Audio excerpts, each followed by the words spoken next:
दासिमबो आंनि चेनेलखौ subscribe खालामाखैबा subscribe खालाम, बेजों लोगोसे घन्टिनि सावगारिखौ थुनानै हो, मानोना आं लेटेस्ट भिडिअ आपल'ड खालामनायखौ नोंथांनिसिम सिगांसिन सौहैयो। हाय फ्रेन्ड्स, वेलकाम बेक माय टु चेनेल क्रिएटर देहा। नोंथाङा बुजिनो मोनबाय जानांगौ आं टाइटेलाव होनायखौ। आं बे भिडिअ'आव खोन्थागोन गंसे मबाइलजों गुबुन मोनसे सोरनिबा मबाइलनि लकेसनखौ माबोरै नायनो हायो, बेबो 100% अके। दिनैनिफ्राय आरो बे आयदानि सायाव गोनो गोथो जानाय नंलिया। माखासे सुबुङा खोन्थायो बिदि एप्स बायोब्ला लकेसनखौ ट्रेक खालामनो हायो होननानै, नाथाय बेबायदि जेबो गैया। दिनै थार बाथ्राखौ आं नोंथांनो खोन्थागोन, 100% खामानियाव होगोन। माबोरै गंसे मबाइलजों गुबुन मोनसे मबाइलनि लकेसनखौ ट्रेक खालामनो हायो। बिनि सिगां मोनसे गिदिर कुइसन, जेसेबांखि हिन्जाव देरफुनाय दं बिसोरनि गोसोआव साननाय दं जे आंनि बयफ्रेन्डआ आंनि लकेसनखौ माबोरै ट्रेक खालामनो हायो, आं बे जायगायाव थांनायखौ बयफ्रेन्डआ माबोरै मिन्थिगोन। बिनि सोंनायखौबो आं बे भिडिअनि गेजेरजों नोंथांनो खोन्थागोन। होमब्ला फैदो लोगोफोर, भिडिअखौ जागायनोसै।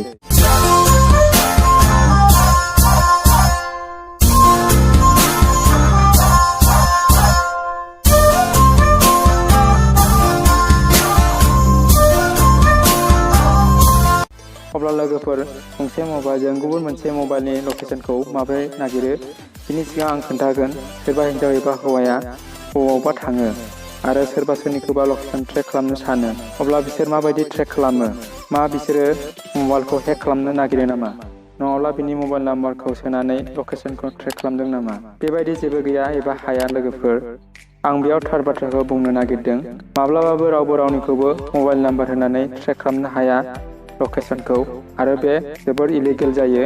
अब्ला नों लिगेलै खालामनोब्ला एबा मावनोब्ला नोंथाङा पुलिस स्टेसनाव माबा मोनसे क्राइम खामानि मावोब्ला बे सुबुङा, पुलिसा बेखौ ट्रेक खालामनानै होनो हागोन। नोंथांनि लकेसनखौ ट्रेक खालामनो हायो। अब्ला बेखौ माबोरै मिथिनो, बेखौल' आं नोंथांनो खोन्थागोन। नोंथांनि जिमेल आइडिया सोरबा सुबुंनाव लगइन जानानै दङब्ला लकेसनखौ ट्रेक खालामनो हागोन। बिनि थाखाय नोंथाङा चेक खालामना लानो हागोन। मानो होनब्ला गुबुन मबाइल एबा सोरबा सासेनाव लगइन दंब्ला नोंथाङा लकेसनखौ ट्रेक खालामजागोन आरो फटकफोरखौबो खावजागोन, आरो बेयो जोबोद खैफोद गोनां जागोन। अब्ला जों माबोरै मिथिगोन नोंथांनि जिमेल आइडिया सोरबा सासे सुबुंनाव लगइन दंना गैया, बेखौ माबोरै मिथिगोन? बिनि थाखाय नोंथाङा क्रोम ब्राउजाराव खुलिदो आरो बेयाव सार्च खालामहैदो माइ एक्टिभिटि। माइ एक्टिभिटियाव सार्च खालामनायनि उनाव सिगां बाहागोनि वेबसाइटखौ अपेन खालामदो आरो बेयाव जिमेल आइडि होनांगौ। नों जिमेल आइडिजों मा खालामो गासैबो अपेन जागोन। अब्ला नों माबोरै मिथिगोन नोंथांनि जिमेल आइडिया बेसेबां मबाइलाव लगइन जानानै दं एबा सोर बाहायनानै दं? होनब्ला बियो नोंथांनि सेफटिनि थाखायसो।